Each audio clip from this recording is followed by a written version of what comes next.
Après un moment de silence et de flottement suite aux dernières élections législatives, l'ANC, l'Alliance nationale pour le changement de Jean-Pierre Fabre, sort finalement de son silence, de sa léthargie et sonne la grande mobilisation, le grand retour. Et c'était ce week-end, le samedi dernier. Alors, on verra ici sur ce plateau ce soir avec notre invité du jour si l'ANC peut véritablement faire un grand comeback, surtout quand on sait que de par l'histoire politique du Togo, c'est compliqué lorsque un grand parti d'opposition arrive à déchanter, de remonter après la pente. Donc, on a pour en parler ce soir. On a notre invité, Anani Sossou, qui est là, avec qui on va parler. Il est analyste politique. Anani Sossou, bonsoir. Bonsoir Roger, bonsoir à tous ceux qui nous suivent un peu partout dans le monde. Je ne sais pas pourquoi tu ne viens plus ici, mais on va en parler en antenne. Je suis toujours là si vous m'invitez. Un temps, j'avais fait un petit déplacement. Okay. Je suis là. Très bien, il a fait un petit déplacement. Maintenant, il est là. Anani Sossou, quand on observe la vie politique togolaise, jamais, je dis bien jamais, au cours de ces 30 dernières années, un grand parti d'opposition n'a... Un grand parti d'opposition, une fois déplumé, n'a véritablement réussi à se replumer ici au Togo. Est-ce que vous croyez que... Vous pensez plutôt que l'ANC peut faire exception? Vous savez, on a un grand problème au Togo qui est lié aux partis politiques. Vous aurez pu remarquer qu'au début des années 90, la décennie 90-2000, et jusque tout dernièrement jusqu'en 2017, les populations se sont véritablement mobilisées pour provoquer l'alternance politique dans le pays. Et on a remarqué que au fil des années, cette mobilisation s'est émoussée. Et si cette mobilisation s'est émoussée, la plupart des partis politiques, surtout ceux qui sont ancrés dans l'opposition, disent que c'est dû à la brutalité de la répression militaire ou bien de la répression soldatesque. Mais il n'y a pas que ça. Il est vrai, il est indéniable qu'il y a une répression féroce qu'on a connue dans les années 90. Et vous vous souvenez notamment du fameux rapport, d'un rapport d'Amnesty International en 98, qui avait parlé des corps qui ont été largués dans la mer, qui ont été repêchés de la mer. Et en dehors de cela aussi, il faut pas sous-estimer la répression militaire qui a succédé à la mort du général Eyadema lorsque son fils a accédé au pouvoir en 2005, où il y avait une brutalité militaire qui a ensanglanté principalement la ville de Lomé. Donc, il est indéniable. Il ne faut pas occulter non plus. Le rapport des Nations Unies, on parlait de 500 morts. Mais les rapports des Nations Unies, le rapport Kofigo aussi avait parlé le rapport des Nations Unies avait parlé de 500 morts. Le rapport Kofigo avait parlé de 800 morts. D'autres ont parlé de 1500 morts. 1500, d'autres ont parlé même plus que ça. Mais ce qui est indéniable, c'est qu'il y avait cette répression militaire qui a émoussé l'ardeur des populations à manifester. Mais il n'y a pas que cet aspect. L'autre aspect qu'on ne dit pas souvent et qui a été beaucoup plus visible lors de la crise politique de 2017, c'est lorsque il y avait eu des compromissions de l'opposition où des rumeurs avaient commencé à circuler pour dire que l'opposition est corrompue, l'opposition a reçu de l'argent de la part du pouvoir ou bien de la part de certains présidents de la CEDEAO pour ne plus faire des revendications qui consistaient à aller à l'alternance politique. Et cela s'est matérialisé avec le fil des mois, à partir de 2017, au fil des mois, par le fait qu'il y avait la grande révélation que l'opposition a été corrompue par 30 millions de francs CFA. Oui, toute la classe de l'opposition toute la classe qui politique, était vent debout en 2017-2018. 2017-2018 a eu 30 millions à l'hôtel du 2 février lors d'un sommet de la CEDEAO qui s'est tenu justement au Togo. L'opposition avait nié cela. Plusieurs fois avait nié ça, des semaines durant avait nié cela, et je me rappelle qu'il y avait des preuves matérielles sur ça, et principalement moi j'avais évoqué, j'étais l'un des premiers à évoquer cet argent qui a été reçu, mais on nous a pris pour des menteurs. Malheureusement, je me rappelle que le professeur Aimé Goguet sur une radio de la place, en l'occurrence Métropolis, avait reconnu effectivement que l'opposition avait reçu 30 millions de francs CFA de la part des chefs d'État. Mais pourquoi n'avoir pas dit cela? Donc, ce qui a fait que dans la mentalité, dans l'esprit des Togolais aujourd'hui, on n'a plus d'opposition crédible. Okay. On a une opposition corrompue qui prend de l'argent alors que les populations manifestent et se font tuer. Donc, ce qui fait que aujourd'hui, quand on parle de manifestation, on ne voit plus les gens. Vous avez vu en 2020, en février 2020, lors de l'élection présidentielle, où la dynamique Monseigneur Kpodjo a revendiqué la victoire de feu Agbeome Kpodjo. Oui.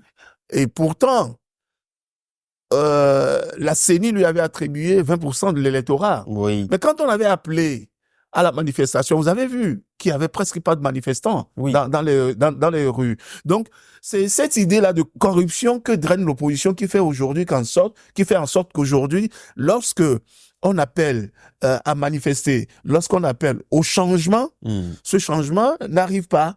Parce que les acteurs politiques, les mêmes qui sont d'ailleurs là depuis 90, qui mènent toujours la danse, ne sont plus crédibles vis-à-vis des populations. Alors, j'avais posé une question sur l'ANC. Vous avez profité pour dresser un tableau général de l'opposition, de comment est-ce que l'opposition en est arrivée là. Je voudrais quand même rappeler aux téléspectateurs que en 2010, l'ANC était quand même crédité aux élections présidentielles à 33%. 34%. Et voilà, en 2015, ça a monté à 35%. Et puis, en 2020, flou. 4%. C'est 4%, une descente assez vertigineuse. Et donc, pour vous, tout ce que vous venez d'expliquer, c'est ça qui a fait que ce parti a quitté là-bas pour se retrouver là où il est aujourd'hui. En partie, oui. Mais il y a aussi une guéguerre interne à l'opposition. Ça, il faut le reconnaître. Vous vous souvenez lorsque les élections présidentielles approchaient, Monseigneur Kpodjo avait élaboré un mode opératoire pour choisir le candidat, parce qu'il aurait reçu une révélation du Saint-Esprit qui lui aurait dit que c'est monsieur Feu Agbeome Kpodjo qui devrait être le candidat de l'alternance. Et le processus de désignation de cette candidature, qui est d'ailleurs très controversé, n'a pas été accepté par le reste des leaders politiques de l'opposition. Dans l'ANC, par exemple. Dans l'ANC, par exemple. Oui. Et qu'est-ce qui s'en est suivi? Une campagne de dénigrement de l'ANC. Une campagne où tous ceux qui étaient favorables à la dynamique Monseigneur Kpodjo, par le Saint-Esprit, oui, ont envoyé des vannes.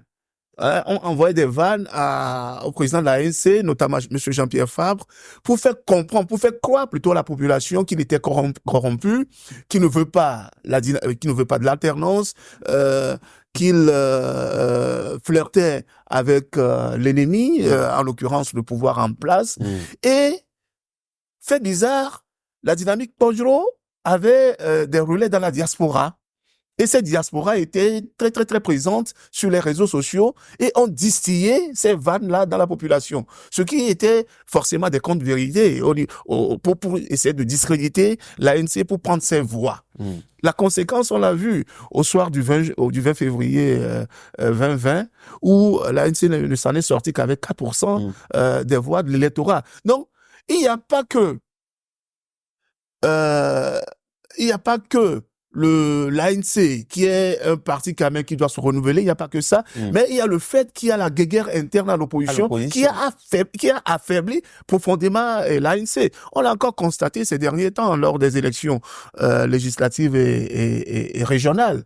D'abord, les communales qui avaient suivi la présidentielle, les communales, on avait vu, on pensait que l'ANC étant ce grand parti qui était sorti de l'UFC, le plus grand parti du pays à l'époque, l'ANC qui avait fait une montée lors des élections législatives de 2013. Il avait 27 députés, si la mémoire est bonne. Oui, qui avait 27 députés, effectivement. On pensait que l'ANC, cette force redoutable, qui avait 35% en 2020, en 2015 plutôt, 35% de l'électorat en 2015, allait bondir. Mais lorsque il y avait eu ces vannes-là, ces contre-vérités qui ont noirci le parti, qui ont noirci le président du parti, ça a eu des conséquences. Et ces conséquences-là on les a remarqués déjà lors des élections communales de 2019. Oui. Et ça a eu des répercussions maintenant après sur les élections présidentielles de 2020, puis en plus maintenant Donc, sur les élections législatives et régionales de 2024. Ouais, alors, ce que vous êtes en train de dire, c'est que l'ANC qui autrefois faisait la guerre entre griffes sur un seul front, c'est-à-dire qui était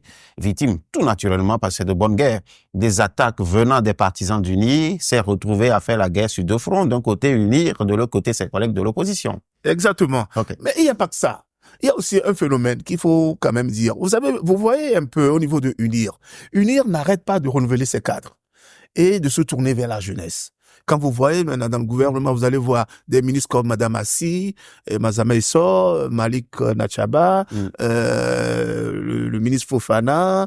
Vous voyez, ce sont des nouvelles têtes qui émergent à la tête du parti et qui conduisent d'ailleurs la jeunesse du parti. Mais quand vous voyez l'ANC a refusé de faire sa mue, de renouveler ses instances. Est-ce que vous pensez tout simplement que Jean-Pierre Fabre devrait céder sa place? Mais en principe, lorsque un président d'un parti politique va aux élections et que les résultats obtenus sont en deçà des espérances de ce parti, le président du parti doit en tirer les conséquences. Non seulement tirer les conséquences, mais peut-être organiser les états généraux du parti pour voir ce qui a marché, ce qui n'a pas marché. Il est vrai que chaque fois, on parle de fraude électorale, mais intrinsèquement, il y a un problème qui est lié aussi aux partis politiques de l'opposition eux-mêmes.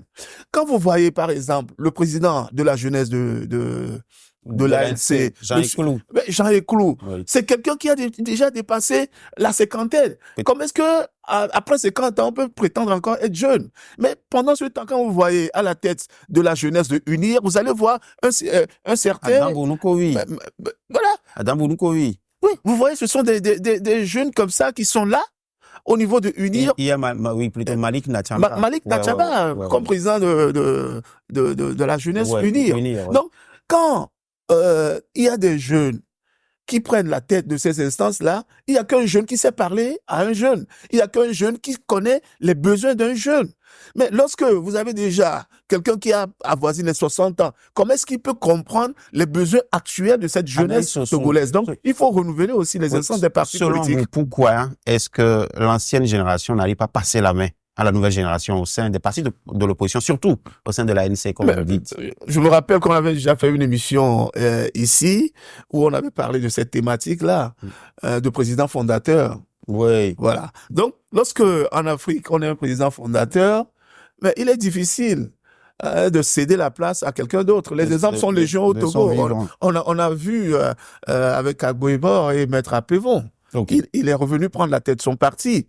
On avait vu l'affront qu'il y a eu à l'UFC. Et finalement, Monsieur Orine a été évincé du parti. C'est une lutte. Donc, et le drame aussi, c'est que lorsqu'on prend la tête des partis, lorsqu'il y a des présidents fondateurs des partis, il y a toujours les aficionados qui sont là pour dire qu'il est le seul capable de régner sur la tête du parti, de conduire le parti vers des lendemains meilleurs. Or, on sait... Avec les résultats qu'on connaît. On sait profondément qu'il y a l'usure du temps. L'usure du temps chez chaque personne. Ouais. Depuis 90, les mêmes acteurs sont là. Ça fait combien d'années? Cette usure devrait s'appliquer aussi au pouvoir en place. C'est le même système qui est là. Alain Sossou, si vous permettez. Je voudrais attirer votre attention sur les dernières élections législatives, où le maire de la commune Golfe 4, Jean-Pierre Fabre, a été battu dans son propre bureau de vote là-bas à Kodiou-Yakopé. Est-ce qu'à cette allure, ce n'est pas la mairie de Golfe 4 qui est sur le point de leur échapper aux prochaines élections municipales? Mais il faut voir le résultat. Il faut voir le résultat des maires, des communes acquises à l'opposition depuis 2019. Moi, j'habite une commune où c'est un maire de l'opposition qui règne. Mais quand c'est le Golfe 3. Non, Golfe 6 à Baguida. Oui, à Baguida. Ouais, à Baguida, Golfe 6. Ouais. Mais quand on voit le résultat il est catastrophique. J'ai eu à discuter avec des conseillers communaux qui sont tous très remontés contre le maire parce que le bilan est tellement négatif. Et en dehors de la mairie Golfe 1 où Monsieur Gomado fait un travail remarquable, même s'il n'a pas assez de moyens, il est de la ANC, il a été invincé. qui a été évincé. Au Golfe 4, Jean-Pierre Fabre a présenté un résultat du budget un peu excédentaire. Oui, il a présenté un bilan excédentaire. Oui. Mais est-ce que les problèmes de la commune sont résolus? C'est ça aussi le problème. Est-ce que les problèmes de voirie sont résolus? Est-ce que les problèmes des écoles sont résolus? Est-ce que les problèmes des latrines publiques sont résolus? Il y a tant de problèmes. Le problème de la pauvreté. Comment est-ce que dans ce Togo où la vie est chère, où les rues sont cabossées, où il n'y a même pas d'électricité à des endroits, où les écoles manquent de tables-bancs, est-ce qu'une commune peut se prévaloir d'avoir un bilan excédentaire en matière d'argent alors que les besoins sont aussi énormes? Ça, c'est une grande question parce que c'est pas la première année que le bilan a été présenté de manière excédentaire. Mais quand on circule dans la commune de Golfe 4, on remarque quand même qu'il y a des problèmes. Non, disons-le. Parce qu'on va dire qu'il appartient à l'État de faire ceci, de faire cela. Mais n'oublions pas qu'il y a des responsabilités des communes au niveau de leur ressort territorial. Parce que, en matière d'aménagement, en matière d'amélioration des conditions de vie, ils sont élus pour ça. Pourquoi ils ne le font pas? Quand vous allez à Gbadago, par exemple, c'est un quartier qui est insalubre. Oui. Est-ce que vous savez que si le bilan avait été déficitaire plutôt, il y aurait toujours débat? Oui, mais on comprendrait au regard du bilan, parce que je ne dis pas que le maire de Golfe ne fait pas un bon travail. Il fait un bon travail. Mais quand le bilan est déficitaire, on verra au regard de tout ce qui a été fait dans la commune pour que ça soit déficitaire. Mais c'est le fait de présenter un bilan excédentaire alors que les besoins sont aussi énormes dans la commune. C'est ça que moi, je n'arrive pas à comprendre. C'est ça qui pose problème. Oui, c'est ça que je n'arrive pas à comprendre. À part le parti Union pour la République, on sait que c'est l'ANC qui est ce parti d'opposition qui est bien structuré, qui est en tout cas bien représenté sur l'échiquier national avec des fédérations un peu partout. Il faut rappeler aussi que c'est le parti a hérité de cette structure organisationnelle-là de l'UFC, justement.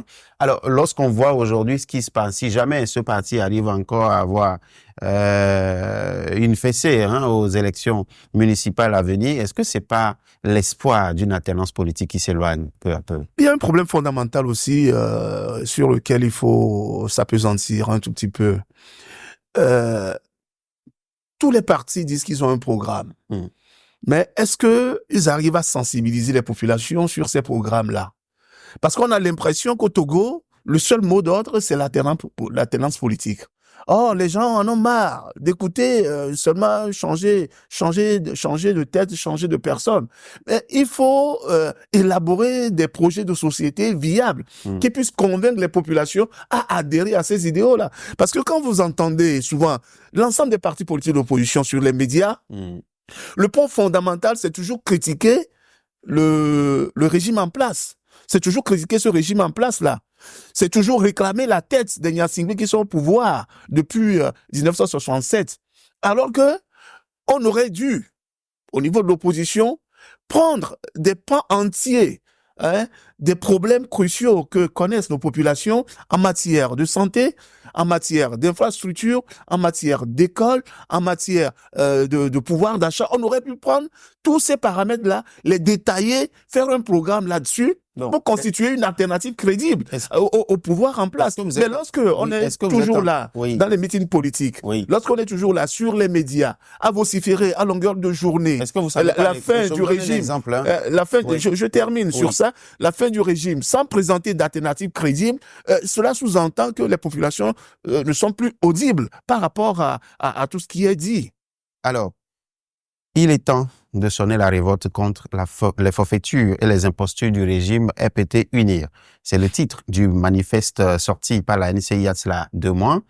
Et c'est ce document d'ailleurs qui constitue la base de la remobilisation pour l'ANC avec en toile de fond la contestation de la 5e République. Bon, est-ce que reprendre la mobilisation par là, est-ce que ce disque que l'ANC veut jouer n'est pas rayé par hasard? Moi, j'aurais préféré qu'au lieu que chaque fois l'ANC sonne la mobilisation pour la contestation populaire, c'est-à-dire changer de tête à la tête du pays, j'aurais préféré quand même qu'on nous présente un projet. Cette fois-ci, il parle de la restitution de la 4e République. Mais oui, Mais non, je ne dis pas non, mais je voulais dire que, au lieu qu'on nous dit qu'on soit le tocsin pour une mobilisation contre le régime en place, j'aurais préféré que l'ANC essaie de faire un travail de pédagogie Justement, et de communication en présentant un projet de société viable qui touche tous les pans entiers de notre société. Oui. Que ce soit sur le plan politique, que ce soit sur le plan culturel, que ce soit sur le plan économique, que ce soit sur le plan sanitaire, que ce soit sur le plan éducatif, que ce soit sur le plan des infrastructures, qu'on nous présente un projet de société viable dans lequel tous les Togolais peuvent se retrouver pour mobiliser. Lors de leur dernière sortie, le samedi dernier, non, je voudrais peut-être vous donner un élément, peut-être que ça va dans le sens de ce que vous dites. Lors de leur dernière sortie, le samedi dernier, je pense qu'ils avaient clairement, en tout cas, laissé entendre qu'ils comprennent que les manifestations de rue ne prennent plus ces derniers temps. Donc, ils ont changé de stratégie. La stratégie maintenant, c'est de rassembler les militants, les jeunes, les présidents fédéraux, les femmes au siège du parti chaque 15 jours pour pouvoir les sensibiliser. Oui, les sensibiliser sur quoi? Bon, enfin, ici, moi, c'est ma question. Sur la 5e République, pour sa contestation, justement. Pour la contestation de la 5e République. Je ne dis pas non.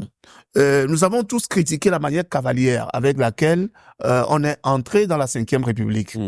Nous avons tous critiqué vertement la manière dont les députés se sont rassemblés nuitamment pour changer la Constitution sans aller à un référendum. Nous avons tous critiqué vertement également le fait que le pouvoir n'a pas fait de pédagogie, ni de communication, ni de sensibilisation pour expliquer aux populations pourquoi il est important pour les populations, pour le Togo, d'entrer dans une 5e République, dans un régime parlementaire. On a contesté tout cela. Mais maintenant, qu'est-ce qu'il reste à faire? Il ne suffit pas seulement de contester, il faut aussi faire du lobbying. Le problème qui se pose dans ce pays... Auprès de qui le lobbying? Auprès du pouvoir? Mais auprès du pouvoir... Mais ils vous diront qu'ils ont déjà participé à plusieurs dialogues qui n'ont rien donné. Non, auprès du pouvoir. Mais le lobbying, il ne s'agit pas d'aller contester. Parce que depuis la mort de Maître Agbo-Ibor, je constate qu'il n'y a plus de passerelle entre le pouvoir et l'opposition. Depuis la mort de Edem Kodjo, il n'y a plus de passerelle entre le pouvoir et l'opposition. Si nous avons eu des avancées politiques et démocratiques dans ce pays, je crois qu'on le doit à ces deux hommes-là, Maître Agbo-Ibor et M. Edem Kodjo. Ils servaient de passerelle. Mais maintenant, le problème qui se pose, c'est qu'il y a un tel manque de confiance criard entre le pouvoir et l'opposition. Chacun se rétractant sur ses positions, alors que dans toute démocratie, il faut toujours aller à des compromis. Je vais vous donner un exemple, par exemple, sur la Belgique, qui est un exemple de démocratie parlementaire. Lorsqu'on organise des élections, les partis se retrouvent toujours pour former des coalitions pour diriger le pays. Ici, on n'en a pas besoin. Ici, avec 108, on n'en a pas besoin. Non, mais il y a cette dualité qui fait qu'il y a un manque de confiance. Donc, c'est, je dirais, une habitude pour la démocratie belge que les partis se retrouvent dans des coalitions. Même, vous pouvez imaginer un seul instant que des partis écologistes ou bien des partis de gauche qui se retrouvent dans un même gouvernement avec des partis de droite, des libéraux, pour diriger la Belgique. Mais pourquoi au Togo, on ne peut pas créer ce climat de confiance-là pour essayer d'aller discuter franchement avec le pouvoir? Parce que ce qu'on oublie aussi, c'est que cette manière unitaire pour unir aujourd'hui, de gérer seul le pays, que ce soit au niveau du gouvernement, que ce soit au niveau de l'Assemblée, le dessert aussi, soyons clairs. Dans un pays où l'opposition n'a plus voix de cité, il n'y a plus un dynamisme pour la démocratie. Donc, il faut essayer de recréer aujourd'hui les conditions pour que l'opposition et le pouvoir puissent, à travers des passerelles, s'entendre sur le nécessaire, aller à des compromis nécessaires pour sortir le pays de cette dualité légendaire qu'on connaît depuis 1990. C'est le pays, c'est le peuple togolais qui en pâtit finalement. Ma dernière question pour vous, lorsque vous avez des gens en face qui ont gagné 108 contre 5, qu'est-ce que vous pouvez bien obtenir de ces personnes-là en termes de compromis? Mais on peut toujours négocier. Mais on peut plus revenir à la 4e République, ça on est d'accord. Tout est possible, mon frère. En politique, tout est possible. À la 4e République. Tout est possible, mon frère. Mais parce que ce sont les hommes qui ont fait les lois, n'est-ce pas? Oui. Ce sont les hommes qui ont fait les lois. Et les lois, les hommes font les lois, ceux qui sont élus font les lois pour les populations. Mais lorsque des compromis nécessaires seront trouvés, qu'est-ce qui empêcherait, par exemple, le Parlement de revenir à une autre forme de gouvernance? En dehors, même si on ne retourne pas intégralement sur la 4e République, on peut trouver des compromis nécessaires pour que chacun y trouve son gain dans une nouvelle forme de démocratie qu'on pourrait définir une démocratie à la togolaise. Mais c'est le fait que les gens se regardent en chien de faïence, Oui. c'est cet aspect-là qui fait que le Togo, démocratiquement parlant et politiquement parlant, n'avance pas. Le Togo n'avance pas démocratiquement parlant parce qu'il n'y a pas de compromis entre les partis politiques. Je veux voir, est-ce que je peux faire un compromis avec vous pour arrêter cette émission ici parce que le temps est parti? Mais vous êtes le chef d'orchestre. Donc, donnons alors la leçon de compromis aux hommes politiques. Sur ce, je dis merci à vous de nous avoir suivis. On se retrouve la prochaine fois. Que Dieu bénisse le Togo et qu'il se souvienne surtout de la jeunesse qui veut partir au Canada.